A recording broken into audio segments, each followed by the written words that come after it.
एक सवाल है जो बड़े पैमाने में सबको जोड़ कर रखता है, वो है शिक्षा। शिक्षा जीवन की तैयारी नहीं है, शिक्षा स्वयं ही जीवन है। Hello friends, my name is Himanshu Goswami. Today we are discuss about criticism of NEP, national education policy 2020। आज हम इस पे बात करेंगे। नई शिक्षा नीति आने से क्या क्या आलोचना है, वो विपक्ष सरकार से क्या क्या प्रश्न कर रहा है, आज इस वीडियो में हम जानेंगे। पहली वीडियो में मैंने एनईपी को ब्रीफ में समझाया है। आज अगर आपने वो वीडियो देखी नहीं है तो आप ज़रूर उस वीडियो को देखें। मैंने इस वीडियो में जितने भी सोर्सेज लिए हैं वो न्यूज़पेपर के आर्टिकल से लिए हैं, जैसे कि आप देख सकते हैं Indian express, the Indian express, Hindu और इंडिया टुडे। पहला क्रिटिसिज्म में देख सकते हैं कि the RSS impact on new education policy. विपक्ष आरएसएस पे एलिगेशन लगा रहा है कि स्टेट में वो ज़बरदस्ती मातृभाषा को थोपने का काम कर रहा है। तो इसमें हम देख सकते हैं कि नॉर्थ में हिंदी को ज़्यादा प्रायोरिटी मिलती है और इंग्लिश साउथ में ज़्यादा प्रायोरिटी देखने को मिलती है। तो इसलिए साउथ में इस कॉन्सेप्ट में देखा जा रहा है कि विरोध किया जा रहा है कि हमें मदर टंग और हिंदी भाषा को थोपने का काम किया जा रहा है। आगे देखते हैं, anganwadi worker are not equipped. Anganwadi जो कार्यकर्ता हैं उनके लिए ये क्रिटिसिज्म देखने को मिल रहा है कि सरकार अभी जो प्री प्राइमरी स्टेज है उसके लिए पूरी तरह आंगनवाड़ी कार्यकर्ताओं पर ही निर्भर है।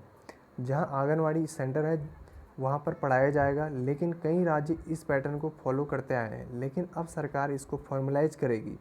अब इसे early childhood care education ECC certificate के लिए बनाया जाएगा, जो आंगनवाड़ी कार्यकर्ताओं के लिए ज़रूरी होगा। लेकिन आंगनवाड़ी कार्यकर्ताओं के लिए इससे पहले कोई एजुकेशन क्वालिफिकेशन नहीं रखी थी, यानी वह स्कूल में बच्चों को सिर्फ देख रेख के लिए रखी जाती थी।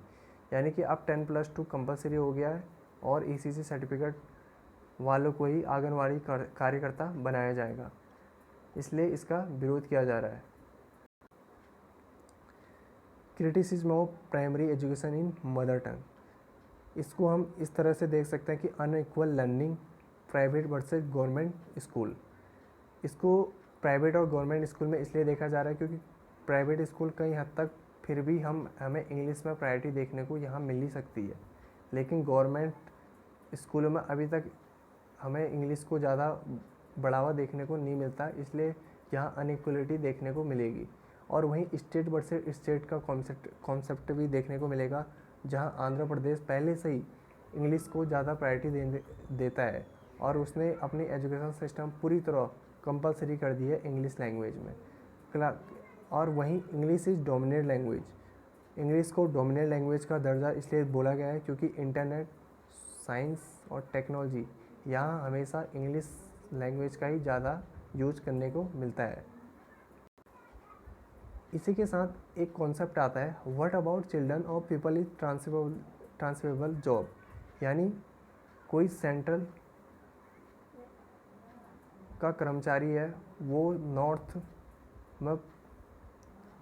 नॉर्थ से साउथ में ट्रांसफ़र होता है, तो उसके जो बच्चे हैं अभी यहाँ मदर टंग मातृभाषा हिंदी में ले रहे हैं। अगर वो कल के दिन उसका ट्रांसफ़र होता है साउथ में कहीं भी, तो या मुंबई महाराष्ट्र में, तो अगर वहाँ जाके उसके बच्चों को मराठी में पढ़ना पड़े या तमिल में पढ़ना पड़े तो उसके बच्चों को समझ में नहीं आएगी, क्योंकि वहाँ की मदर टंग अलग है और यहाँ की मदर टंग अलग है।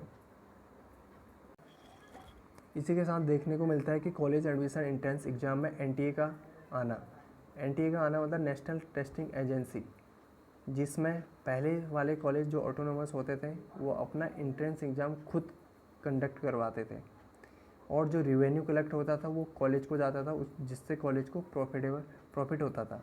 लेकिन एनटीए के आ जाने के बाद अब ये कॉलेज वाले अपना स्पेशल एंट्रेंस टेस्ट करवा नहीं पाएंगे और इन्हें ना ही रेवेन्यू मिलेगा, इसलिए सारे कॉलेज वाले इसका विरोध कर रहे हैं और वो चाह रहे हैं कि हम भी अपना अलग से ही एंट्रेंस एग्ज़ाम करवाएं।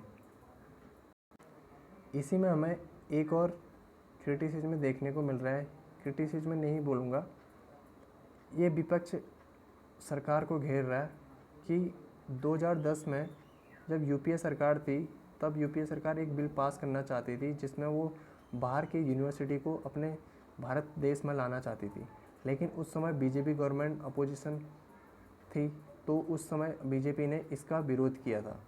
तो बीजेपी अब इसी बिल को लाना चाहती है, 150 से ज़्यादा यूनिवर्सिटी को अपने देश में लाना चाहती है। उस समय बीजेपी कहती थी कि अगर यहाँ बाहर की यूनिवर्सिटी आएंगी तो कई जो इंटेलेक्चुअल पर्सन हैं, जो अच्छे टीचर हैं, वो इस यूनिवर्सिटी में चले जाएंगे और हमारे कॉलेजों में अच्छे टीचर नहीं रह पाएंगे, और जो फीस होगी वो सिर्फ यहाँ भारत की यूनिवर्सिटी में ज़्यादा जाएगा और यहाँ की यूनिवर्सिटी में ज़्यादा खर्चा होगा।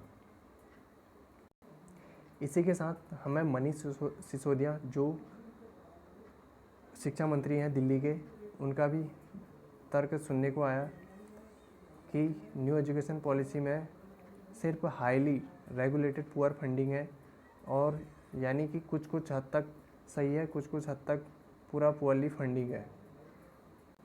उन्होंने बताया कि सबसे पहले जो सिर्फ एक बोर्ड को मान्यता दी है, सेंटर में सिर्फ एक बोर्ड को मान्यता दी है। जो 4 बोर्ड हैं वो आपस में हमेशा टकराती रहेंगी, जैसे education department, regulatory authority, education commission, SCRT, state council of education research and training. ये अपना काम बखूबी से कर नहीं पाएंगे, ये सिर्फ सेंट्रल के पास जाते रहेंगे और सिर्फ ये आपस में टकराएंगे। ये इनका फोकस एजुकेशन में जाएगा नहीं, इसलिए इन्हें अलग अलग ही रहना चाहिए। और वहीं उन्होंने 6% GDP पे बोला है कि अभी तक जितना भी GDP है 6% वो आज तक पूरा नहीं हो पाया, क्योंकि हमारे वहाँ 130 करोड़ विद्यार्थियों में, स्टूडेंट में 80 लाख से भी कम टीचर हैं। तो अभी भी जो सिचुएशन है, कहीं पे टीचरों की बहुत कमी है।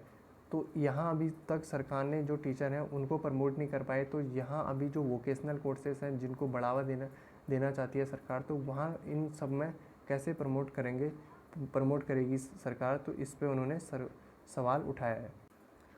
इसी के साथ उन्होंने nursery to class 12 education free जो आर्टिकल जो पहले 6 से लेकर 14 साल तक कंपलसरी एजुकेशन में आता था, राइट टू एजुकेशन में, तो वो अब नर्सरी टू क्लास 12 के लिए कंपलसरी कर दिया गया है।